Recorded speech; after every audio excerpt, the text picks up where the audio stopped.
नमस्कार, हामी देखापट्टि विशेषमा छौँ। देखापट्टि विशेषमा यहाँलाई स्वागत छ। नेपालको नयाँ संविधान 2072 जारी भएको असोज 3 गते 5 वर्ष पुरा हुँदैछ।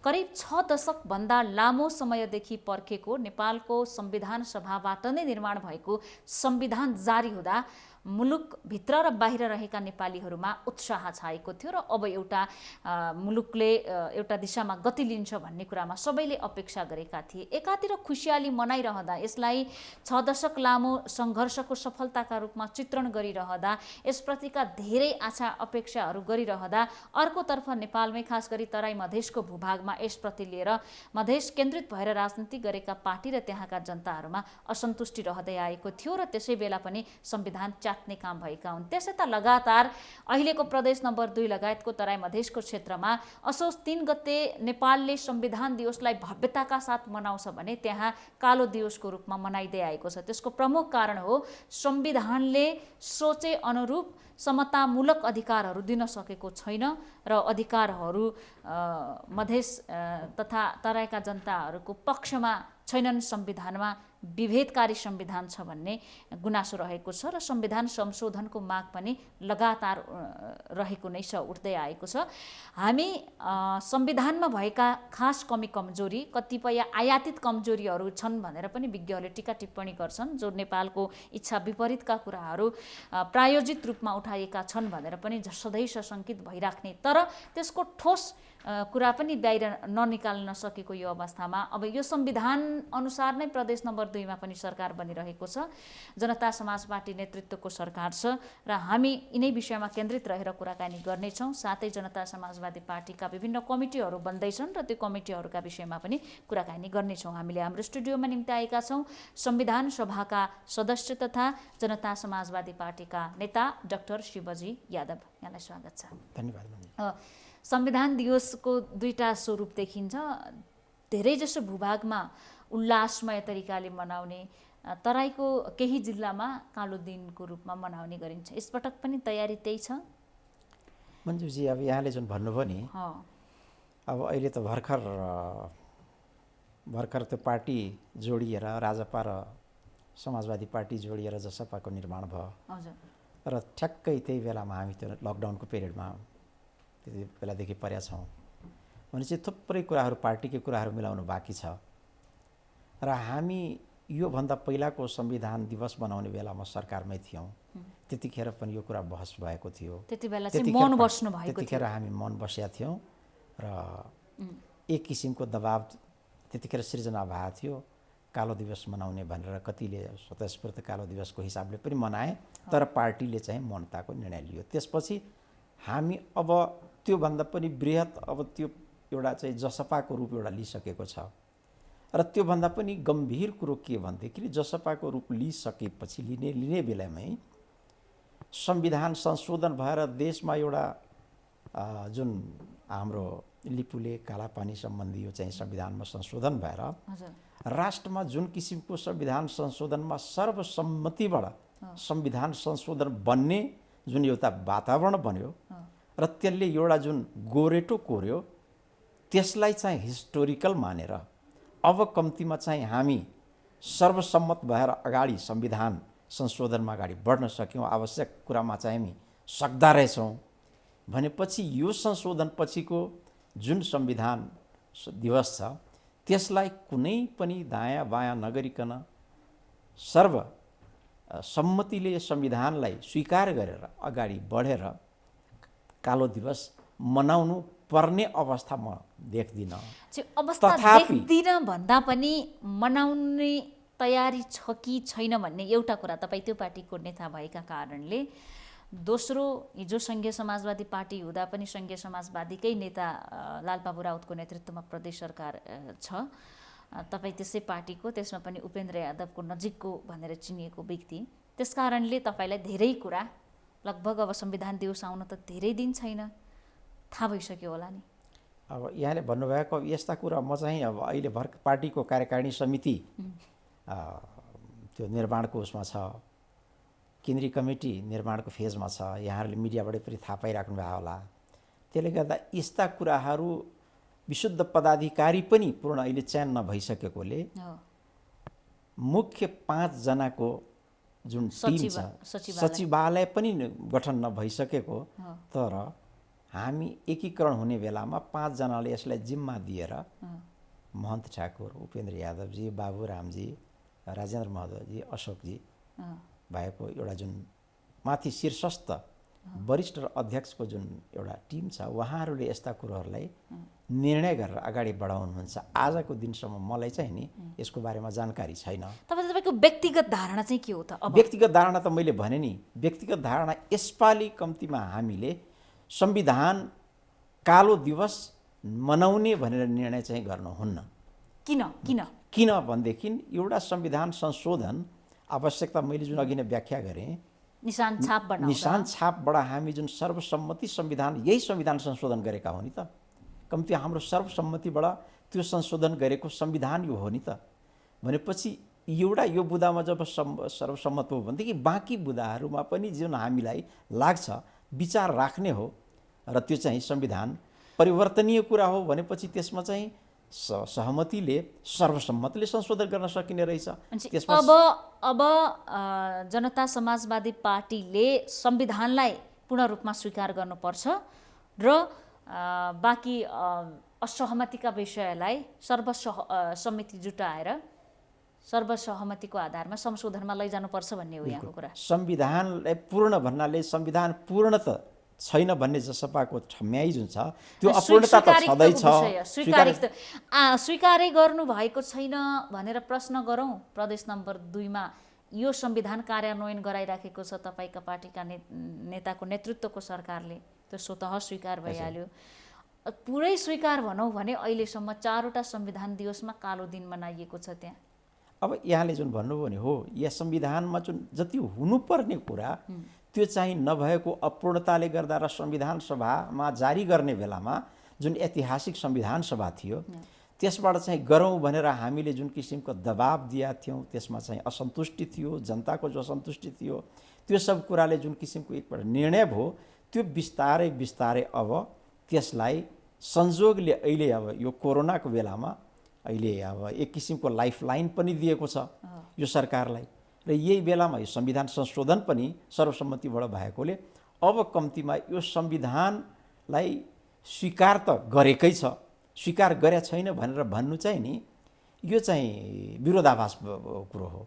स्वीकार नभइकन यो संविधानै त हामी सरकारमा पनि थियौँ, संविधान त यहाँले व्याख्या भने जस्तै 2 नम्बर प्रदेशका सरकार पनि छ, स्थानीय सरकारहरू पनि छ, यही संविधानमा त छ। भनेपछि यो संविधानमा नपुगेका कुराहरू जुन छ, जुन उठाउँदै आइरहेको थियो त्यसलाई यसमा संशोधन मार्फत पुरा गर्नुपर्छ, ल्याउनुपर्छ भन्ने दबावका साथ हामी विरोध चाहिँ जनाइ नै रहने हो, पार्टीले गर्ने हो। तर यो दिवसकै बेलामा यो विरोधको स्वरूप चाहिँ त्यो हुन्छ भन्ने छैन।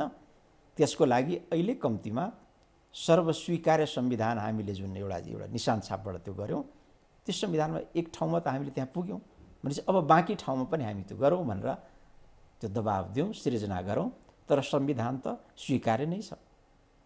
अब जस्तो कि 6 महिना जति मुलुकमाथि नाकाबन्दी पनि भयो, संविधान जारी भए लगत्तै कैयन आन्दोलन भए, कतिपय कुराहरू टायर जलाए, सडक अवरुद्ध भयो, धेरै नोक्सानी पनि मुलुकले बेहोर्नु पर्यो। त्यो एउटा तीव्र असन्तुष्टि थियो। अब 5 वर्षको यो वार्षिक उत्सव अर्थात् संविधान दिवस मनाउँदै गर्दा तपाईँ आफै कति लोयल भएर बोलिराख्नु भएको छ, तपाईँको अभिव्यक्ति पनि फेरिएको छ भनेपछि हामी परिवर्तन भएका हौँ कि हामीले संविधानमा स्वीकार्यतालाई चाहिँ बढाउँदै गएका हौँ कि विगतको कमी कमजोरी औल्याएका हौँ कि के भएको हो यो? अब यहाँले जुन भनौँ न यो लोयालिटीको कुरो जुन भन्नुभयो, यो समय सबभन्दा ठुलो चाहिँ घाउको मलमपट्टि हुँदो रहेछ।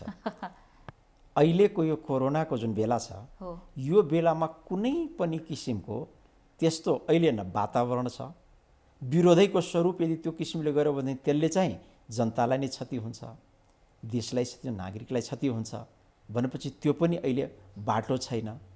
बाटो छैन भनेदेखि अब त्यसको लागि अर्को रूपले विरोध जनाउनु भनेको त आफ्नो असन्तुष्टि जाहेर गर्नु भनेको अभिव्यक्तिबाट त ठाउँ ठाउँमा गर्न सकिन्छ र त्यो त गरि नै रहेछौँ हामीले। यसमा पुरा छैन, यसलाई पुरा गर्नुपर्छ तर त्यो गर्नलाई संविधानमा उचित सङ्ख्या संशोधनको लागि आफ्नो पार्टीको हुनु पर्यो, जसले जुन शक्तिले यसको संशोधन जे गरी समाधान हुने हो त्यसतर्फ उन्मुख हुनु पर्यो। त्यसको लागि सरकारले बाटो अहिले जुन किसिमले हामीसँग सहमति गरेर बाटो चाहिँ कोरेको थियो, तर विभिन्न कारणले हाम्रो उपस्थिति सरकारमा 1.5 वर्ष रहँदा पनि त्यति गर्न सकेनौँ। संजोगले हामी चाहिँ नि सरकारमा अहिले छैनौँ, तर सरकारमा रहे पनि नरहे पनि संविधान संशोधनमा त हामी सरकारभन्दा बाहिरै रहेर पनि जब सर्वसम्मति कुरो गरेर हामीले बाहिर भएर पनि त त्यसमा चाहिँ सहभागिता जनायो, सर्वसम्मति पुग्यो भनेपछि बाहिर रहेर पनि हामी सङ्घीय सरकारमा पनि उप प्रधानमन्त्री समेत गरी उपेन्द्र यादव जानुभयो। खैर यी कुराहरूलाई धेरै खोतल्नुभन्दा अब अर्को म एउटा प्रश्न के गर्न खोजेँ भने विगतमा यहाँहरूको राजनीति मधेस केन्द्रित थियो, बढी जसो राजनीति। अब यहाँहरूले जसपालाई कङ्ग्रेस र नेकपाको विकल्पको रूपमा उभ्याउने पार्टी भनेर सङ्कल्प गर्नुभएको छ, घोषणा गर्नुभएको छ। अब नेकपा कङ्ग्रेस त्यसपछि जनता समाजवादी पार्टी बन्ने हो भने अब मधेसमा मात्रै कालो दिवस बनाए त फेरि क्षेत्रीयताकै कुरा गयो नि। अब त तपाईँहरूले राष्ट्रिय स्तरमा निर्णय लिन सक्नु पर्यो, चाहे विरोधको होस् चाहे समर्थनको होस्, होइन र? एकदम यहाँले जुन भन्नुभएको यो पनि एक खालको मेसेज हो। यो वास्तवमा हामी चाहिँ क्षेत्रीयताको हिसाबले त्यसमा विरोध गरेका थिएनौँ र मधेसले मात्रै गरेको पनि थिएन। आदिवासी जनजाति तर देखिने भूगोल हेर्ने हो भने त तराई मधेसकै जिल्लामा बत्ती निभाइन्थ्यो नि, बत्ती निभाइन्थ्यो। अब माथि पनि त्यसमा असन्तुष्टि थिए, जनजातिहरूमा असन्तुष्टि थियो, त्यस्ता खालको थियो। त्यसले गर्दा नि तर त्यो चाहिँ अलिकति सुसुप्त रूपमा थियो, त्यसरी देखिएको थिएन। यहाँले भन्नुभएको कुरो अहिले जसपा भइसकेपछि यो सबै समग्र एउटा विकल्पको रूपमा दुईटा दल जुन काङ्ग्रेस र नेकपा छ त्यसको विकल्पको रूपमा राष्ट्रिय पार्टी भयो। वास्तवमा पहिला पनि हाम्रो वैधानिक हिसाबले भन्नुहुन्छ भने पार्टी त्यसरी नै हो, तर बुझाइ एउटा त्यस्तो खालको थियो, किनभने त्यो एक खालको माहौल, त्यो पार्टीको निर्माण आन्दोलनबाट मधेसबाट पृष्ठभूमि भएकोले त्यसरी चाहिँ बुझिएको थियो। तर यहाँले भनेको एकदम सही हो। अहिलेको बेलामा बाबुरामजीको आगमन, नयाँ शक्तिसँगको मिलन हाम्रो, त्यसपछि हामी मिलिसकेपछि राजपासँग मिलेर जसपाको जुन निर्माण भयो, एक किसिमले यो जसपाको निर्माणपछि अब जनतालाई पनि ठुलो राहत एउटा महसुस भएको छ। देशमा अब धेरै पार्टी छैनन्, जसले गर्दा यताउति अलि होस्, पार्टी पनि अब निर्णय लिन कठिन छैन, औलामा गनेर पार्टीहरूलाई चुन्न सक्छन् अब जनताले। त्यसले गर्दा अब यो बेलामा पार्टीलाई यहाँले भन्नुभयो त्यसको लागि सबभन्दा ठुलो चुनौती पार्टी निर्माणकै हो। अहिले जुन किसिमको नेकपामा समस्या देखिएको छ, जसपामा पनि जुन किसिमले हामी नयाँ शक्तिसँगको एकीकरणमा दुई अध्यक्ष प्रणाली भए तापनि अध्यक्ष एक नम्बर हेरार्कीमा अब जुन किसिमले कार्यविभाजनै तोकेर हामीले जुन किसिमले त्यो गरेका थियौँ, कार्यकारिणी अधिकारसहित अध्यक्ष उपेन्द्र यादवजी, तर हेरार्कीमा एक नम्बर बाबुरामजी सङ्घीय समाजवादी हुँदाखेरि। तर जसपाको निर्माण भएपछि अब संजोगले दुईटा अध्यक्ष, दुईटा पार्टीको दुईटा अध्यक्ष राखियो, उपेन्द्र यादवजी र महन्त ठाकुरजी। तर अहिलेसम्म त्यसरी कार्य विभाजन भइसकेको त्यो नभएकोले गर्दा कता कता सङ्ख्यामा दुईटा पार्टीको दुईटा अध्यक्ष भए तापनि नेकपामा जुन किसिमको विवाद देखिरहेको छु र समस्या देखिरहेको छु, त्यो समस्या भनेको मैले चाहिँ व्यक्तिगत रूपमा त्यसलाई राजपा मोडेल भन्ने गरेका छु। दुईटा पार्टी भन्दा दुईटा अथवा दुईटा भन्दा बढीको मिलन भएर एउटा मण्डल जस्तो, अध्यक्ष मण्डल जस्तो बनाएर निर्णयमा पुगेपछि पार्टीले गाह्रो हुँदो रहेछ। त्यो राजपाले भोगेको छ र त्यो 6 जना अध्यक्ष मण्डलको पार्टीले निर्णय लिन त सकिरहेको थिएन। त्यो निर्णय लिन एउटाको ब्यानर अर्कोले, एउटाको फोटो अर्कोले जलाइरहेको थियो।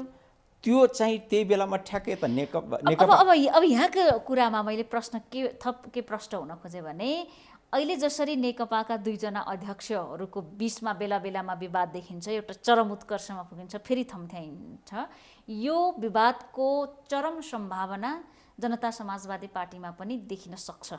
होइन अब मैले त्यही भने यसबाट हामीले सिख लिनुपर्छ किनभने हामी चाहिँ नि सम्भावनाको कुरा गर्नुस् न नडराएर बोल्नुस् न सम्भावना नडरा सम्भावना त अब यसमा जुन किसिमले अब नेताहरूको बिचमा अहिले त्यस्ता किसिमको त देखिन्छ अब त्यो हेरार्कीकै कुरोमा बाहिर मिडियामा महन्त ठाकुर महु भन्नुहुन्छ उपेन्द्र यादव महन्तजीमा समस्या छैन उपेन्द्रजीमा समस्या छैन कि उहाँहरूको चाहिँ त मिलि नै सकेको हो अब अहिले त्योभन्दा मुनिको हेरार्कीमा जुन किसिमको कुराहरू भइरहेको छ यो सब कुरो मिलाएर र उहाँहरूले जुन किसिमले मिलेर आएको हो जब सङ्गठनको स्वरूप र त्यसको चाहिँ पार्टीको निर्माणमा सबको एक पद एक आफ्नो जिम्मेवारी जुन छ नि त्यो हिसाबले सबै आफ्नो आफ्नो कार्यविभाजनमा आउनुभयो भनेदेखि त्यसपछि समस्या हुँदैन।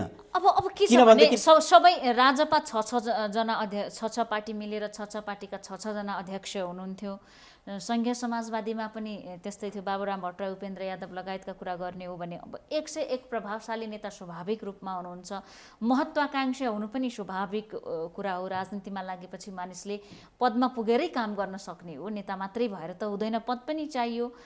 व्यवस्थापन त निकै चुनौतीपूर्ण देखिँदैछ नि। होइन, चुनौती छ एकदम, यहाँले भन्नुभएको चुनौतीपूर्ण छ, व्यवस्थापन चुनौतीपूर्ण छ। तर सबभन्दा ठुलो चाहिँ जसपाको प्लस के छ भनेदेखि जनताले नै तलबाट मधेसका होस् अथवा आदिवासी जनजाति होस् तिनीहरूले नै तलबाट तिमीहरू एक हो भन्ने खालको एउटा आवाज थियो र त्यसको बलमा एक उनीहरूको बिचमा धेरै रात गत वैशाख 10 गते कोरोनाको बिचमा पार्टी एकीकरण भयो। होइन, त्यो जनताको दबाब थियो भन्न खोज्नु। जनताको दबाबले रातारात भएको होइन, जनताको दबाबले त्यसको मेहनत जुन पार्टीले भित्रबाट सब गर्दै आइरहेको तयारी गर्दै आइरहेको त्यो संजोगले एउटा बेला आयो। त्यो बेलामा चाहिँ नि अब यहाँ अब यसलाई लुकाइ छुपाइ कति राखौँ, त्यही बेलामा एक खालको अब त्यो पार्टी अब उपेन्द्र यादव सरकारबाट बाहिरिनु भएको थियो र यतातिर नेकपा भित्रको चरम विवादले जुन किसिमको विधेयक आयो त्यसको चाहिँ आउन लागेको थियो त्यसको चाहिँ तरङ्ग जुन आयो नि त्यसले पनि दबाब एउटा सृजना गर्यो। फुटाउन खोजिएको हो कि भनेर पनि जुटेको जस्तो देखियो। अब यहाँ आत्मीयता सहित जुटेन भने नेकपामा पनि त्यो विवाद अहिले जुन देखिएको छ नि त्यो भोलि जसपामा पनि देखिने सम्भावना प्रचुर छ। अब यहाँले भन्नुभएको अब होमक कम आक्रोश ज्यादा भयो भने नेकपामा त अब दुईटा पार्टी त्यस्तै खालको यिनीहरूको सुरुदेखिकै आफ्नो आफ्नो खालको त्यस्तै शक्ति भएका, तिनीहरूको आफ्नो स्वरूप थियो। त्यसले गर्दा यहाँको विवाद जस्तो थियो त्यस्तो त यहाँ चाहिँ छैन र हुँदैन पनि, तर नहोला भन्न सकिँदैन। त्यसबाट सजग हुनुपर्छ, त्यसबाट सिख लिनुपर्छ। मौका छ, अहिले पूर्ण सबै थोक कार्यविभाजन भइसकेको छैन, प्रक्रियामा छ। मलाई लाग्छ नेताहरूले त्यति सुझबुझ पुर्याउला र त्यति गर्ला। केही दिन अघि जसपाकै केही नेताहरूसँग यही कार्यक्रममा कुरा गर्दाखेरि प्रदेश नम्बर 2 मा सरकारको नेतृत्वकर्ताको परिवर्तनको सम्भावना निकै धेरै बताउनु भएको थियो। हिजो मैले मुख्यमन्त्रीज्यूसँग कुरा गरेँ, उहाँले चाहिँ म 5 वर्षको लागि आएको, मलाई कसैले हटाउन सक्दैन भन्ने कुरा गर्नुभयो। अब यो बिचबिचमा ट्विस्ट आइराखेको छ कि तपाईँकै पार्टीका नेताहरू अब प्रदेश नम्बर 2 मा नेतृत्व परिवर्तन हुन सक्छ है सरकारको भन्ने कुरा छ। अब मुख्यमन्त्रीजीले अब त्यसरी भन्नुभयो, त्यो मुख्यमन्त्रीजीको कुरो हो।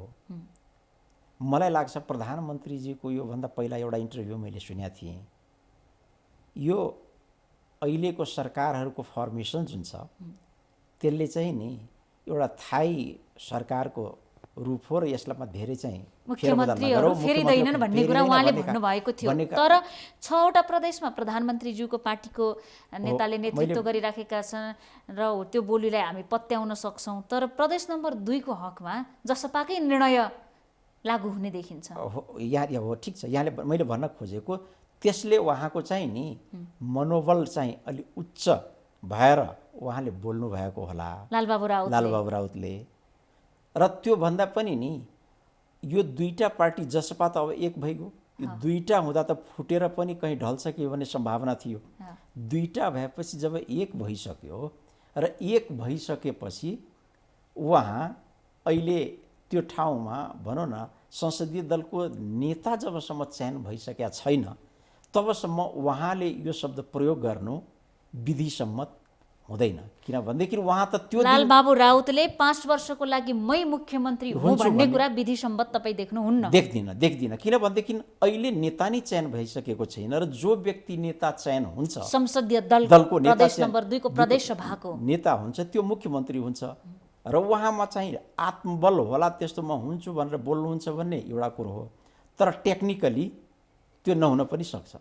परिवर्तनको सम्भावना, व्यक्ति फेरिने सम्भावना कति छ? व्यक्ति फेरिने सम्भावना हुन सक्छ, किनभनेदेखि अहिले 2 नम्बर प्रदेशमा व्यापक असन्तुष्टि छ र मैले भने जनताकै असन्तुष्ट एउटा चाहिँ नि प्रेसरले, दबावले पार्टी एकीकरण भएको हो र त्यो यदि दबाव यो एकीकरण भइसकेपछि संसदीय दलको नेता चयनमा यदि सर्वसम्मतबाट उहाँ नै चुनिने भयो, उहाँ नै रहनुहुन्छ, उहाँ नै रहनुहुन्छ, सरकारमा परिवर्तन गरेर मन्त्रीमा हेरफेर गरेर उहाँले डेलिभरी दिन सक्नुभयो भनेदेखि, चित्त बुझाउन सक्नुभयो भने 5 वर्ष उहाँले नै चलाउनुहुन्छ।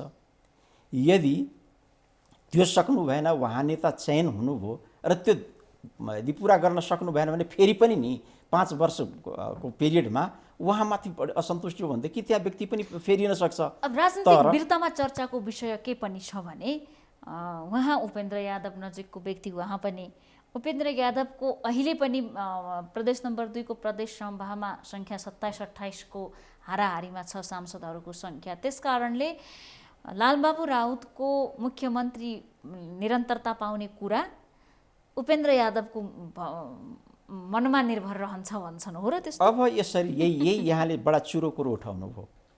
उपेन्द्र यादव र महन्त ठाकुरको मनले चाहिँ कुरा हुँदैन, पार्टीको निर्णय हुन्छ, जसपाको निर्णय हुन्छ र जसपाको निर्णयले हिजोसम्म एक खालको जुन किसिमको एउटा त्यो निर्णय गर्न सक्ने त्यो थियो, अहिले सिङ्गल अध्यक्ष हुनुहुन्न, 2 जना अध्यक्ष हुनुहुन्छ, त्यसपछि वरिष्ठ नेताहरू हुनुहुन्छ भनेपछि त्यसरी उहाँको मनमा लागेको कुरो मात्रै होला, हुन त कुनै पनि पार्टीमा मनमा लागेको कुरो हुनुहुन्न।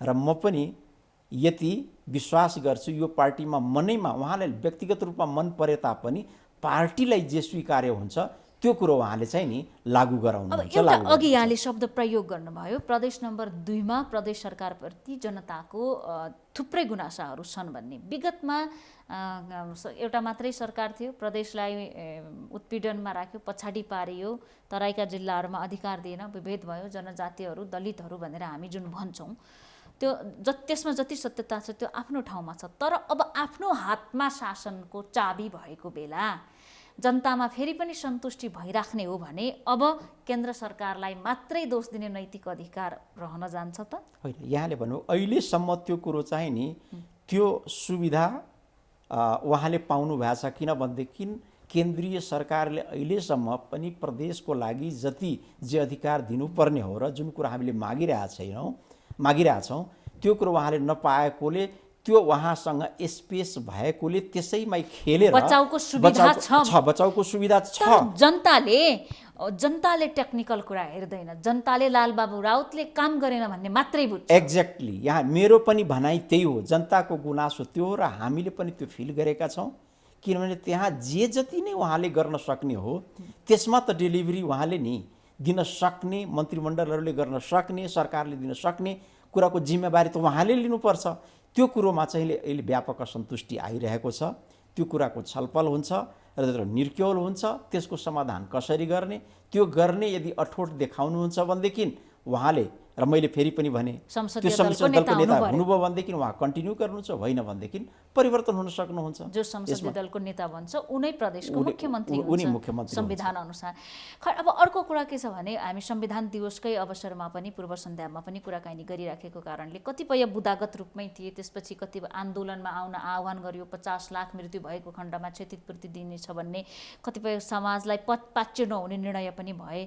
तर वास्तवमै त्यहाँका जनताहरूको वञ्चित भएका अधिकार चाहिँ के देख्नु भएको छ त? अब सबभन्दा अब यहाँले जुन भन्नुभयो वञ्चित भएको अधिकार, वास्तवमा त्यहाँ सबभन्दा सुरुदेखि एउटा चाहिँ नागरिकताको जुन सवालमा त्यहाँको असन्तुष्टि थियो नि, त्यसमा अहिले पनि त्यहाँ थुप्रै मानिसले नागरिकता पाएको छैन। त्यसलाई चाहिँ विभिन्न हिसाबले संविधान जारी गर्ने बेलामा कुन किसिमले त्यो चाहिँ नि विधेयक ल्याएर कसरी जारी गर्ने, कसरी दिने भन्ने कुरोमा त्यसैमा अल्झिरह्यो। र यही बिचमा यो नागरिकताका सवालहरू पनि कुराहरू पनि उठे। तर जे जस्तो उसमा उठेको छ कम्तीमा त्यहाँ नागरिकता वितरण जसले जो पाउनु पर्ने हो त्यसलाई नागरिकता त दिनु पर्यो नि। त्यो भएको नेपालीलाई चाहिँ नागरिकता दिनु पर्यो। त्यो चाहिँ एउटा सबभन्दा त्यो ठुलो कुरो। र अर्को यहाँ चाहिँ संविधानमा जुन किसिमले अधिकार उत्पीडित जनताहरूलाई अधिकार पाउनुपर्ने राज्यको हरेक तहमा उपस्थिति हुनुपर्ने त्यो उपस्थिति हुन सकेको छैन। ठिक म यहीँनिर प्रश्न गर्न चाहे यहाँलाई फेरि यो कुरामा बोल्न पाउनुहुन्छ। मैले यहाँनिर राज्यको समानताको कुरा भयो, संविधानले दिने समानताको कुरा भयो। संविधानले 33% महिलालाई राज्यका हरेक अङ्गमा सुनिश्चितता गरिदिएको छ सहभागिताको। प्रदेश नम्बर 2 को सरकारको कुरा गरौँ, यदि तपाईँहरूलाई समानता चाहिन्छ भने तपाईँहरूले दिने बेला दिनुपर्छ कि पर्दैन? प्रदेश नम्बर 2 को मन्त्रीमण्डलमा फुलमन्त्री एकजना महिला हुनुहुन्छ। अब त्यहाँ चाहिँ यहाँले भन्नुभएको कुरोमा कमी कमजोरी त छ। त्यो त संविधानले नदेऊ भन्या त होइन नि। हो, महिलाहरू त्यस अनुसारका दखल राख्ने महिलाहरू नभएका पनि छैनन् नि। दखल राख्ने जब एउटा कुरो सबभन्दा म तपाईँको कुरासँग कहाँ सहमत छु भनेदेखि जनताले चुनेर त्यहाँ पुर्याइसकेपछि र उपस्थिति त्यसको भइसकेपछि संविधान तहत पाउनुपर्ने कुरो योग्य हो, स्वतः योग्य हो। अनि किन समानतामूलक कुरामा हामी जान सकेनौँ? अब यहाँले भन्नुभएको अघि नै यी चाहिँ नेताहरूसँग प्रश्न छ। उहाँहरूले मनमा लागेको, आफूले चाहेको, आफूले सोचेको जस्तो काम गराउनलाई त्यो असहज भएर उहाँहरूले आफैले व्यक्ति त्यसले चयन नगर्ने, त्यस्ता खालको व्यक्ति चयन गरिदिने, निर्माण गरिदिने र ठुल्ठुला कुरा गर्ने। यसमा चाहिँ तपाईँको कुरासँग सहमत छु म बिल्कुल। अब नागरिकताको प्रसङ्गमा जोड्न चाहे हो, नेपालमा तराईमा मात्रै होइन, तराईमा ठुलो सङ्ख्यामा होला, देशभर विभिन्न कारणले गर्दाखेरि नागरिकता नपाएका तर पाउनै पर्ने जो वास्तविक नागरिक हुन् उनीहरूले नपाएको कुरा सत्य हो। तर ती पीडितकै पक्षमा नेताहरूको आवाज के छ त? यहाँ त वैवाहिक अङ्गीकृत नागरिकले कति वर्ष कहाँ बस्न पाउने, प्रमुख पदमा पुग्न पाउने कि नपाउने त्यो कुरा छ। तर एउटा गरिब परिवारमा जो नेपाली नागरिक बसेको छ उसले ब्याङ्क खाता खोल्न पाउने कि नपाउने, उसले कहीँ रोजगारी गर्न पाउने कि नपाउने भन्ने विषय मुख्य प्राथमिकतामा पर्दैन किन? हो, बिल्कुल। यहाँ मैले भनेको त्यही हो, मुख्य भनेको त्यही कुरो हो। त्यो चाहिँ किन भन्ने कुरो केन्द्र नागरिकता सम्बन्धी अधिकार जुन केन्द्रसँग छ, केन्द्रीय सरकारले केन्द्रसँग गर्नु, त्यही मेरो पनि भनाइ त्यही छ।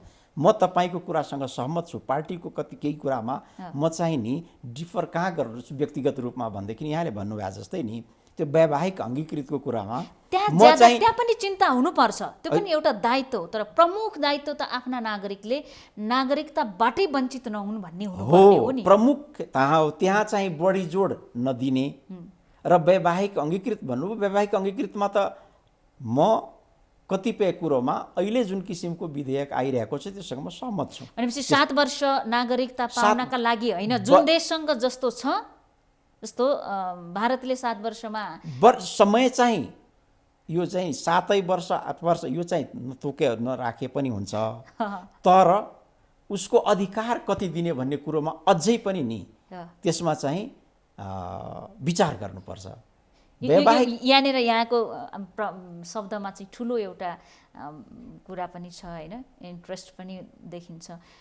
वास्तवमै वैवाहिक अङ्गीकृत नागरिकको चिन्ता धेरै गर्दा हाम्रा नागरिकहरू के भन्छन्, हाम्रो रैथाने भन्छन् होइन, आदिवासीहरू, उहाँहरूको अधिकार, उहाँहरूको पहुँचको कुरा, उहाँहरूको समावेशिताको कुरा कमजोर भएको हो भन्ने महसुस गर्नुभएको छ? कुण्ठित भएको हो। उहाँहरूको अधिकार कुण्ठित भएको विभिन्न कारण, विभिन्न हिसाबले जुन किसिमको हाम्रो राष्ट्रको बनोट छ, जुन अवस्था छ, जुन किसिमको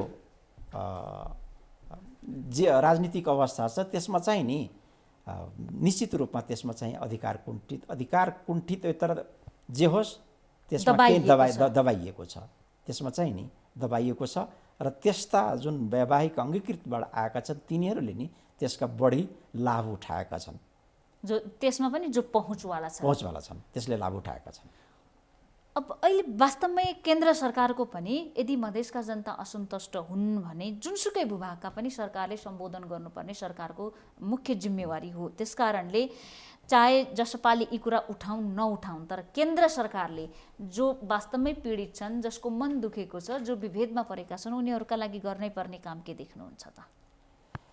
उनीहरूका लागि गर्नै पर्ने काम त मैले भनिहालेँ। सबभन्दा पहिला त अब सबभन्दा यहाँले जुन भन्नुभयो नि, एकदम निम्न वर्ग जुन आय भएका वर्ग छन्, जसलाई सबभन्दा बढी अहिले त्यो नागरिकताको आवश्यकता छ, उनीहरू नै वञ्चित छन्। त्यो भोटर्सलाई छिटोभन्दा छिटो कसरी हुन्छ राज्यले चाहिँ नागरिकता उपलब्ध गराइदिने वातावरण बनाइदियोस्। एक। अर्को, अब अहिले यो कोरोनाले गर्दा जुन किसिमको अर्थतन्त्रमा प्रभाव पर्यो भनेपछि सबभन्दा आवश्यक अब माथिल्ला वर्ग त उनीहरू बोल्न पनि सक्ने, पहुँच पनि भएको, उनीहरू त आफ्नै किसिमले आफ्नो उद्योग धन्दा कल कारखाना त्यसलाई सर्भाइभ गर्न लागि आफ्नो किसिमको नियम कानुन त्यसमा सुविधा लिनु होला। तर बाँच्नै पाउने अधिकार त्यो नागरिक, जुन नागरिकसँग नागरिकता छैन, निम्न वर्गका छन्, मुसहर ढाङ्गरहरूको टोलमा अहिले गएर हेर्नुहोस् मधेसमा के अवस्था छ, तिनीहरू कस्तो अवस्था होला। सरकार अहिले सबभन्दा गम्भीर भएर आयोग गठन गरेर हुन्छ, के गरेर हुन्छ, त्यसलाई तुरुन्तभन्दा तुरुन्त तिनीहरूको पहिचान गरेर त्यसले नागरिकता वितरण गर्नु पर्यो र त्यसलाई चाहिँ नि जीवन मरणको जुन सवाल छ त्यसबाट चाहिँ माथि उठाउनु। अब यहाँले बनावटी कुरा नगरेर सिधा मनले भन्ने हो भने वास्तविकता बताइदिनुहोस् न। वास्तविकता मैले त्यही भने, वास्तविकता अब तिनीहरू नागरिकता नहुँदा केबाट वञ्चित भएका छन् र नागरिकता भयो भने उनीहरूको जीवन कसरी परिवर्तन हुन सक्छ, उनीहरू नागरिकता पाउने व्यक्ति हुन् कि होइनन् भन्ने कुरा होइन। नागरिकता पाउने जो व्यक्ति तपाईँको सदियौँदेखि नेपालकै भूभागमा बसिरहेको छ, जो वंशजको आधारमा पनि पाउन सक्छ, त्यो व्यक्तिले पाइरहेको छैन। त्यस्ता लखौँको सङ्ख्यामा छ मधेसमा, पहाडमा पनि होला त्यस्ता सङ्ख्यात्मक रूपमा, तर मधेसमा प्रशस्तै छन्, जो तिनीहरूलाई अहिले कुनै पनि सरकारले राहतको अहिले कुनै प्याकेज दियो, केही दियो भनेदेखि त्यसको लागि त्यो नेपाली हो होइन भने छुट्याउने डकुमेन्ट चाहिन्छ। त्यसबाट त्यो वञ्चित छ भनेपछि त्यसले चाहिँ आफ्नो जीवन भनौँ न बाँच्ने हक पाउने कि नपाउने, भान्सासँग जोडिएको जोडिएको कुरा छ। राहतै माग्न जाने हो भने पनि अहिले ओडाले कार्ड माग्छ, घरको ठेगाना माग्छ, होइन? छैन भने कसरी राहत दिँदैन। अनि यहाँ चाहिँ आजको आजै भोलिको भोलि नै डिसिजन हुनुपर्ने हुन सकेका छैन। यहाँ सरकारको होइन, सरकारलाई यहाँहरूको जबरजस्त दबाब हुनुपर्ने, यहाँहरूको दबाब पनि कमजोर छ यो वर्गका लागि। अब यसमा कमी यहाँले जुन भन्नुभयो, अब यसमा चाहिँ पार्टीको कमी अब हामी त त्यही भनिहाल्यौँ, यसमा चाहिँ हामीले कोसिस गर्छौँ, म पनि दलमा विचार त्यो राख्छौँ र मेरो विचारमा चाहिँ नि यो कुरोमा चाहिँ जुनसुकै पार्टीले अहिले जसको जुन पार्टीको विचारमा जो अगाडि सरेर यस्ता कुरोहरू ल्याउँछ त्यसलाई सर्वस्वीकार गरेर, जसरी हामीले संविधान संशोधन गर्ने बेलामा एउटा सहमति जनाएका थियौँ, यस्तोमा पक्ष विपक्ष नहेरिकन छिटोभन्दा छिटो हामीले कानुन ल्याएर हुन्छ, के गरेर हुन्छ यसलाई चाहिँ सुधार गर्नुपर्छ र समाधान गर्नुपर्छ। तर दुर्भाग्य भन्नुपर्छ, अहिले नेकपाको विवाद समाधान भयो, हुन त सिद्धान्तको भनेको थियो, अन्तिममा त्यस्तो देखिएन। अब जसपाकै कुरा गरौँ, यहाँले भनिहाल्नुभयो कोरोनाको कहर छ, खाना नपुग्ने ठुलो सङ्ख्यामा मानिस छन्, उनीहरूसँग नागरिकता या कार्ड नभएको कारणले उनीहरूले राहत लिनबाट पनि वञ्चित हुने सङ्ख्या, चाहे दुई परिवार नै किन नहोस्, तर उनीहरूको लागि धेरै ठुलो सवाल हो यो विषय। यस्ता विषयमा पार्टीभित्र छलफल हुँदैन। जसपाकै कुरा गर्ने हो भने पनि केन्द्रीय कार्यान्वयन समिति कतिको बनाउने, सचिवालय कतिको बनाउने, कुनका नेता कुन पक्षका हुन् भन्ने कुरामै बढी बहस छ। यो यतिका लागि मात्रै राजनीति गरिन्छ कि जस्तो देखिँदैछ हरेक पार्टीभित्र। एकदम यहाँले जुन भन्नुभएको कुरो एकदम फ्याक्ट त्यो हो र त्यो फ्याक्टले गर्दाखेरि तपाईँले जुन भन्नुभयो नि, जसले राष्ट्रिय त्यो चाहिँ नि राष्ट्रमा म चाहिँ सत्ता सम्हाल्छु र देशको समस्यालाई समाधान गर्छु, त्यो अहिले आफूले यस्तो पार्टी प्रतिपक्षमा भएको बेलामा पनि स्थानीय त्यो कुरो उठाएर अगाडि बढ्न सक्छ भने यसमा यदि भिजन पुर्याउन सकेन र आफ्नो पदको लागि नेताहरूले मात्रै लडाइँ गरिरहने हो भनेदेखि त्यो पार्टीलाई भोलि त्यो नेताले कसरी पत्याउन सक्छ। त्यसले गर्दा बेलैमा पार्टीहरूलाई चेत खुलोस्, त्यो चाहिँ मेरो पार्टी होस्, प्रतिपक्षको होस्, जुनसुकै पार्टीले चाहिँ यतापट्टि चाहिँ कम्पिटिसन गरोस्, सङ्घर्ष गरोस्, ताकि जनताको बिचमा अब चाहिँ यी दलहरू, सीमित दलहरू जुन भए त्यो जनतामुखी भए।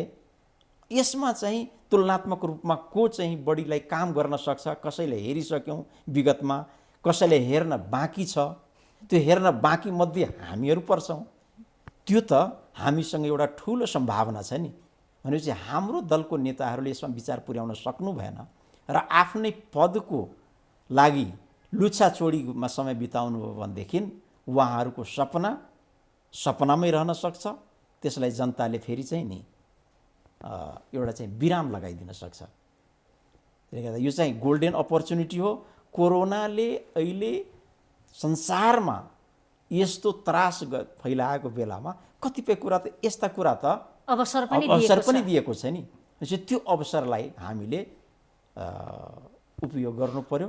यहाँले भने जस्तो निष्पक्षता होला जस्तोमा कतिको विश्वस्त हुनुहुन्छ? जसरी देखिँदैछ पार्टीभित्र असन्तुष्टि प्रारम्भिक चरणमै, एउटा सकारात्मक सङ्केत त मान्न सकिँदैन।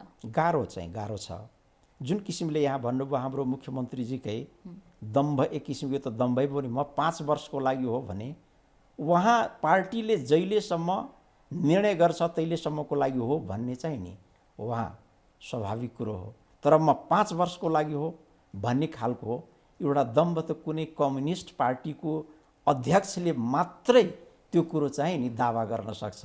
लोकतान्त्रिक डेमोक्रेटिक पार्टीको अध्यक्ष कुनै कार्यकारिणी पदमा भएको त्यस्तो दावा गर्नु भनेपछि समाजवाद हुन लागेको कम्युनिस्टले पनि यो प्रकारको दम्भ गर्न मिल्दैन।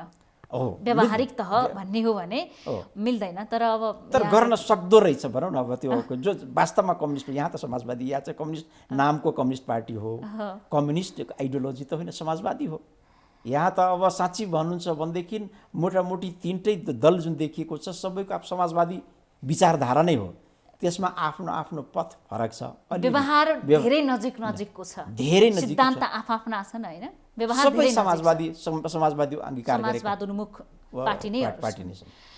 अब केही कुराहरू जस्तो आजको दिनमा हामीले मधेसको नाममा राजनीति गरेर मात्रै भएन कि त्यहाँको जनतालाई पनि यो अधिकारहरूको उपलब्धिको अनुभूति गर्न दिनुपर्ने, त्यो चाहिँ सकिराखेका छैनौँ कि जस्तो भानुहुँदैन यहाँहरूलाई? नेताहरूको त जीवनस्तर बढेको छ, उहाँहरू त कोही मन्त्री बन्नु होला, कोही पदमा पुग्नु होला, कसैको घर छ, कसैको गाडी छ, फेरि यो यहाँको पार्टीभित्रै मात्रै होइन, सबै पार्टीभित्रै। तर मधेसी जनताले के पाए त भन्ने कुरामा होइन। त्यही त यही सवाल जनताले र यही सवाल उठाएर सङ्घर्ष अहिले गरिरहेको थियौँ र गरिरहेका छौँ हामी। त्यही मैले भने सुविधा त थियो अहिलेसम्म सङ्घीय सरकारलाई दोष दिने, तर त्यतिले मात्रै उहाँ चाहिँ नि सबै कुरा त गर्न सक्नुहुन्न। 3 वर्ष 4 वर्षभित्रमा यहाँले भन्नुभयो जस्तै नेताहरू त त्यही समाजबाट आएका छन्, त्यसको चाहिँ नि परिवर्तन भोलि त्यही जानुपर्छ र त्यसको जुन परिवर्तन भइरहेको छ त्यही समाज त्यही जनताबाट आएको यदि वैधानिक र राष्ट्रको चाहिँ इकोनोमीको हिसाबले इमान्दारी साथ उठेको हो भनेदेखि सँगसँगै अरू पनि उठ्नुपर्ने हो। जनता उसको तिम्रो पनि उठाउँछु म पनि उठ्छु भनेर सत्तामा जाने, आफू मात्रै उठ्ने र जनतालाई ती राख्ने, ऊ केन्द्रले दिएको छैन भनेर प्रदेश सरकारमा गएका व्यक्तिहरूले पनि यदि त्यस्तो हिजोसम्म राजनीति गरेर त्यसमा गरिरहेको थिए भनेदेखि तिनीहरूले अबका दिनमा जनतालाई झुक्याउन सक्दैनन्। अबको दिनमा जनता सामुन्ने गयो भनेदेखि पार्टीको नेताले त्यसले मन पराए पनि जनताले चाहिँ तिरस्कार गरेर त्यो नेतालाई नै धराशायी गर्ने छ। यो सम्भावना कति छ? धेरै छ, चुनौती छ। यसकारण यहाँको भनाइ बुझ्ने हो भने मधेसमा तीव्र असन्तुष्टि छ भनेर बुझ्न सकिन्छ? मधेसमा मात्रै हो, मधेसमा पनि छ, पहाडमा पनि छ, देशमै छ। केन्द्र सरकारप्रतिको कुरा होइन, म प्रदेश नम्बर 2 को सरकारप्रति मात्रै असन्तुष्टि छ। यसलाई चाहिँ लुकाउनु छुपाउनु होइन, लुकाएर छुपाएर नि। जनता के चाहन्छन् त? के भइदियोस् भन्ने चाहन्छन्? नेताहरू त गाउँमा कहिलेकाहीँ जाने, उद्घाटन गर्ने, सोफामा बस्ने, काठमाडौँ फर्किने गरेर त जनताका पीडा त बुझ्दैनन्। उद्घाटन गर्न जाने, मालासाला लगाउने, कहिले अस्ति को मलामी जाँदाखेरि पनि खादा लगाइरहेका देखेका थिए, कसैको मलामी जाँदा पनि। यही सबभन्दा नि विडम्बना यही छ। अहिले जनता, म त भन्छु जनताको उसमा यदि कोरोनाको उसमा अहिले डिस्टेन्स मेन्टेन गर्नुपर्छ चाहिँ घरैमै गरिरहनु पर्दैन। हरेक प्रधानमन्त्री हरेक जनताको घरमा पुग्न सक्दैन, हरेक नेतासँग त भेट्न नसक्ने एउटा पार्टीको टप लिडर हरेक जनताको घरमा पुग्न सक्छ। विधि विधान अनुसार त्यसलाई चाहिने के हो त्यो चाहिँ सरकार मार्फत संरचना मार्फत पुग्ने हो। संरचना मार्फत गरिदियो। त्यहाँ चाहिँ कमी कमजोरी देखिएको छ। त्यहाँ संरचनामाथि कमान्ड छैन। कमान्ड छैन भनेदेखि त्यो कमान्ड कहाँबाट जोडिन्छ त? उहाँ चाहिँ त्यसमा चाहिँ लाग्नु पर्यो। होइन भनेदेखि अहिले त प्रदेश सरकारमा प्रदेश सरकारले पुलिस केन्द्रको कमान्डमा, पुलिसले टेरपुच्छर लगाएको छैन भनेदेखि त छिटोभन्दा छिटो आफ्नो त्यो गठन गर्न सक्नु पर्थ्यो कि त धर्नै बसेर भए पनि त्यसलाई सुधार गर्न सक्नु पर्थ्यो। पहिला त प्रदेश प्रहरी ऐन बनाएको थियो होइन, प्रदेश नम्बर 2 ले सबभन्दा पहिला बनाउने प्रदेश पनि, तर त्यो पनि लागू हुन सकेको छैन होइन। त्यो लागू हुन सकेका छैन भनेदेखि त्यहीँबाट यदि सबभन्दा ठुलो कमजोरी हो भनेदेखि सरकारलाई दबाब दिएर त्यो गराउन सक्नु आफू भन्ने कुरा पनि होला यहाँको। अब एउटा अर्को प्रश्न, जसपामा अशोक राई जनजाति पृष्ठभूमिको व्यक्ति, राजनीति केन्द्रित भएको व्यक्ति, कम्युनिस्ट पृष्ठभूमिको, बाबुराम भट्टराई पनि कम्युनिस्टको एउटा ठुलो आन्दोलनकर्ता, 10 वर्षीय सशस्त्र जनयुद्धको दोस्रो व्यक्ति उहाँहरू अहिले जसपामा आवश्यकताले हुनुहुन्छ कि धकेलिँदै पुग्नुभयो कि जसरी यहाँहरूको जुन भावना छ तराई मधेसलाई लिएर, उत्पीडित वर्गलाई लिएर, त्यो भावना बुझ्न सक्ने व्यक्ति भिज्नु भएको छ कि त्यहाँ यो पद व्यवस्थापनकै लागि हो के बुझ्नु भएको छ? अब यहाँले यस्ता व्यक्तिहरूको नाम लिनुभयो, म आदर गर्छु। उहाँहरूको नेपालको राजनीतिमा ठुलो योगदान छ। विभिन्न कालखण्डमा विभिन्न किसिमको राजनीतिक मुद्दाहरू जुन उठे र त्यसमा भावनात्मक जुन उहाँहरूको सम्बन्ध रह्यो, त्यो कारणले उहाँहरू विभिन्न कारणले त्यो ठाउँमा पुग्नुभयो। अब अहिले यो गोल्डन अपर्च्युनिटी छ, जुन भावनाले उहाँहरू त्यहाँ पुग्नुभयो, यो त्यसलाई एड्रेस गर्ने। तर त्यो एड्रेस नगरिकन एउटा विकल्पको पार्टी बनाउने र त्यसबाट हामी अब चाहिँ नि पनि ठुलो पार्टी भयौँ र त्यही पार्टीहरू जस्तो खालको एउटा चाहिँ 1 नम्बर 2 नम्बर 3 नम्बर पार्टी जनतालाई दिने, आखिर त्यही सत्तामा हामी पनि आयौँ, हामी पनि त्यही किसिमले शासन गर्छौँ भन्ने किसिमको सोच राखेर गर्नुभयो भनेदेखि उहाँहरू पनि जनताको सामुन्नेमा छिट्टै नाङ्गिनुहुन्छ। मेरो चाहिँ सद्भाव छ, किन भन्नु त मेरो नेता हुनुहुन्छ, उहाँहरूको भविष्यसँग मेरो भविष्य जोडिएको छ जबसम्म म त्यो पार्टीमा छु। त्यसले गर्दा उहाँहरूको अहिले जुन ठाउँमा पुग्नु भएको छ, जे कारणले त्यसलाई टिकाएर नेतृत्व दिन सक्नु हो भनेदेखि वास्तवमा एउटा चाहिँ गोल्डन अपर्च्युनिटी चुनौती छ। म जबसम्म त्यो पार्टीमा रहन्छु भन्ने शब्द पनि प्रयोग गर्नुभयो। धेरै नेताहरू अब हिजोको दिनमा एउटा आफ्नो पार्टीभित्र आफ्नो हैसियतमा बसेका नेताहरू अब ठुलो पार्टी बनेपछि त सबैले पद पाउने सम्भावना त रहँदैन। अब मन कुण्ठित भएको छ, छटपटाहट भएको छ, त्यसमध्ये पर्नु भएको छ यहाँ पनि। मैले यो कुरा डिजर्भ गर्छु भएन, मनमा असन्तुष्टि त आएको छ। अब यहाँले भन्नुभयो अब त्यस्तो कुरो चाहिँ असन्तुष्टि हुन्छ, चित्त दुख्छ, तर कहिलेकाहीँ राम्रो काम गर्ने बेलामा चित्त दुखी पनि सहेर पनि समयको इन्तजार गर्नुपर्छ। राम्रो कामको यहाँले भन्नुभएको यो पार्टी एकीकरण गर्नलाई म संविधान सभामा के योगदान गरेँ त्यो सबैले देखेको छ। सक्ने जति मैले गरेँ, त्यसबाट कति सकेँ कति सकिनँ, किन मैले एक्लै गर्ने होइन, मैले आफूले लागेको जति इमान्दारी साथ गरेँ। त्यसपछि मैले जेमा पाएँ पार्टी एकीकरणमा मैले भूमिका निभाएँ, पार्टी एक भयो, म सफल हुँदै गएको छु। तर म मात्रै बोकेर सबैलाई म त पार लाउन सक्दिनँ। यहाँसम्म अब एक भइसकेपछि, भिड भएपछि पदको चाहना थुप्रै मानिसको हुन्छ र विभिन्न कारणले अब त्यो पदमा चाहिँ नि अब शीर्षस्थ पदमा सबैजना पुग्ने त होइन, पुग्न सक्छ, छुट्न सक्छ। मेरो त्यो असन्तुष्टि बिल्कुलै होइन, तर सँगसँगै रिजर्भेसन कहाँ छ भनेदेखि व्यक्तिको कोटामा यो व्यक्ति यतिवटा चाहिँ अध्यक्ष मण्डली यतिजना चाहिँ शीर्षस्थ नेता भए र यी व्यक्तिको कोटामा पार्टीको विचारभन्दा पनि योग्यता क्षमताभन्दा पनि उहाँहरूको कोटामा राखेर एउटा चाहिँ शीर्षस्थ नेतृत्व बनाउने, केन्द्रीय कमिटी बनाउने, पदाधिकारी बनाउने यो सिस्टम रहिरह्यो भनेदेखि त्यसबाट चाहिँ नि निश्चय पनि मेरो मन कुण्ठित हुन्छ। अहिलेसम्म उहाँहरूले जोड्ने उसमा हुनुहुन्छ। त्यसमा आफ्नो किसिमले त्यसमा मैले जे कमी कमजोरी देख्छु त्यसमा चाहिँ पार्टीभित्रमा राख्छौँ। पार्टीभित्र त्यो कुरो स्वीकार गर्यो, स्वीकार गरेर अगाडि बढ्न सक्यो, चित्त बुझ्यो, पार्टीमा त्यतिखेरसम्म छौँ। चित्त बुझेन भनेदेखि जनताको सेवा गर्नलाई त ठाउँ प्रशस्तै छँदैछ नि।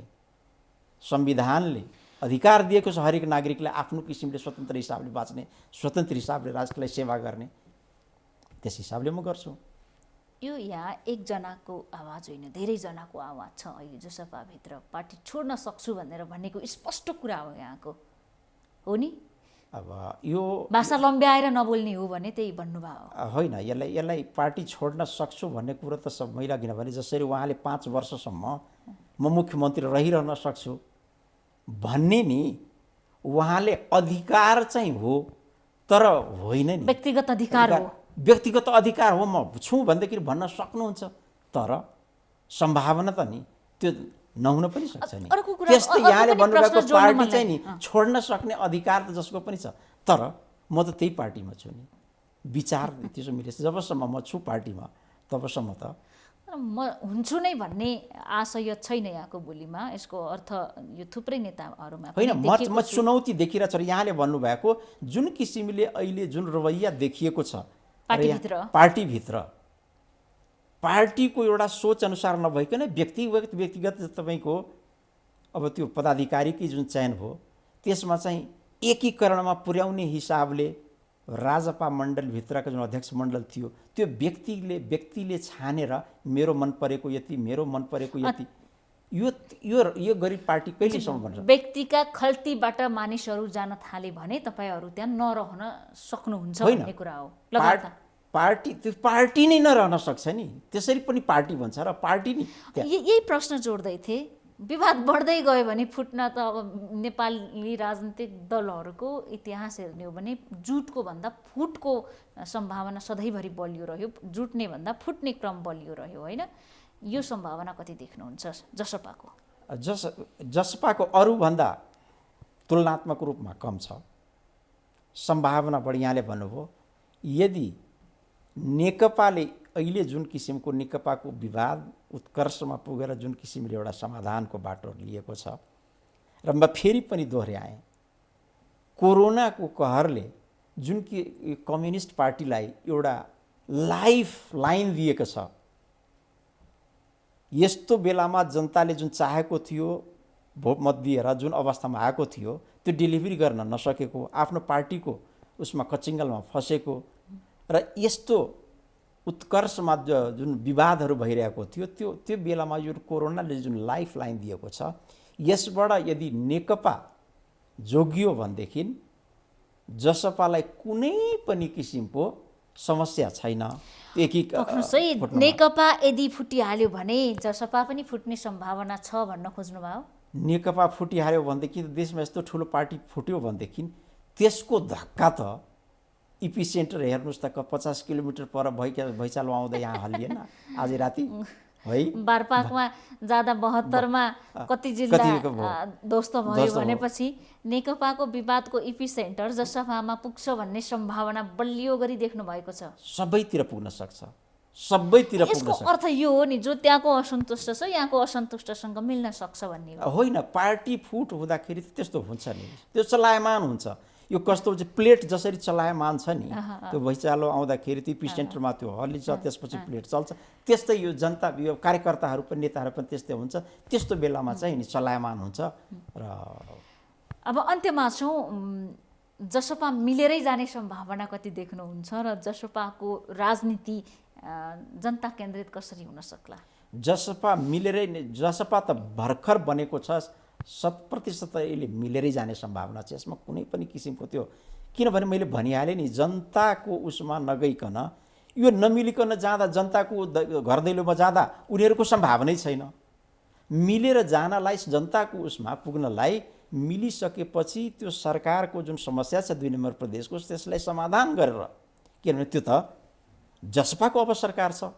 अब दुईटा पार्टी छुट्टै छुट्टै भएर एक अर्कालाई दोष पनि लगाउन सक्दैन। दुईटै एउटा भइसकेको छ भनेपछि अब त सिङ्गो त्यो लिनुपर्छ भनेपछि जसरी यस्तै कोरोनाको कहर र कोरोनाको यसले एउटा लाइफलाइन नेकपालाई दियो, त्यस्तै जसपाको जुन संयुक्त सरकार थियो र उसले जुन बाचा गरेर आएको थिए त्यसको डेलिभरीमा जुन सरकारबाट कमी कमजोरी भइरहेको थियो विभिन्न कारणले, त्यसलाई यो एकीकरणले पनि एउटा ठुलो लाइफलाइन दिएको छ र सच्याउने मौका दिएको छ। यो बेलामा त्यहाँ के करेक्सन गर्ने पर्ने हुन्छ, सरकारमा कहाँ कमी कमजोरी छ त्यो करेक्सन गराएर आफ्नो बुता क्षमताले दिन सक्ने, केन्द्रबाट पाउने लिने त एउटा छुट्टै कुरा भइगयो, त्यो त्यसमा मात्रै भर नपरिकन आफूले सक्ने जति अघि नै हामीले जुन कुरा गऱ्यौँ त्यो चाहिँ दिन सक्यो भनेदेखि जसपाको भविष्य उज्जवल छ। होइन भनेदेखि हामी अब एक भइहाल्यौँ, यसैमा जनताले रमाएर अब भोट दिइहाल्छ र हामी चाहिँ नि वैकल्पिक पार्टी बनिहाल्छौँ भने त्यो चाहिँ नि मनको लड्डु घिउसित खानु जस्तो हुन्छ। यो चाहिँ सोचेर चाहिँ बस्दैन, किनभने जनता निकै होसियार भइसकेका छन्, निकै बुझ्ने भइसकेका छन् र अब त नि घर घरमा दैलो दैलोमा उनीहरूले त्यो सरकारको पनि त्यो भोगाई भोगिसकेका छन्। त्यसले गर्दा सबभन्दा ठुलो चुनौती अहिले 2 नम्बर प्रदेशको सरकारकै छ। समयका लागि धेरै धेरै धन्यवाद। धन्यवाद, यहाँले पनि के कुरो राख्न मौका दिनुभएकोमा धन्यवाद। हामी देखापट्टि विशेषमा थियौँ, कुराकानी गरिरहेका थियौँ संविधान सभाका सदस्य तथा जनता समाजवादी पार्टीका नेता डाक्टर शिवजी यादवसँग। उहाँसँग 5औं संविधान दिवस आउँदै गर्दा विगतमा मधेस केन्द्रित भएर राजनीति गरेका पार्टीहरूले संविधान संशोधनको मागसहित विभिन्न चरणमा आन्दोलन गरेका थिए र अहिले पनि यो असन्तुष्टिको विषय रहँदै आएको छ। जसपाको संविधान संशोधन एउटा प्रमुख एजेन्डा हो र संविधान दिवसकै दिन तराई मधेसका कतिपय जिल्लाहरूमा कालो दिनको रूपमा पनि यो दिवसलाई मनाउने गरिन्छ। त्यसकारणले यसपटक जसपाको संविधान दिवस मनाउने निर्णय के छ भनेर पनि हामीले कुराकानी गऱ्यौँ। साथै भर्खरै मात्र जनता समाजवादी पार्टी बनेको छ, संघीय समाजवादी पार्टी र राजपा नेपाल मिलेर। दुवै पार्टी मिलिसकेपछि जसपाका कमिटीहरू बन्दैछन् र पार्टीको कमिटी कसरी गठन भइराखेको छ भन्ने कुरामा पनि हामीले आज देखापट्टि विशेषमा कुराकानी गऱ्यौँ। देखापट्टि विशेषबाट आज सबै बिदा चाहन्छौँ। भोलि नयाँ पात्रका साथ उपस्थित हुनेछौँ।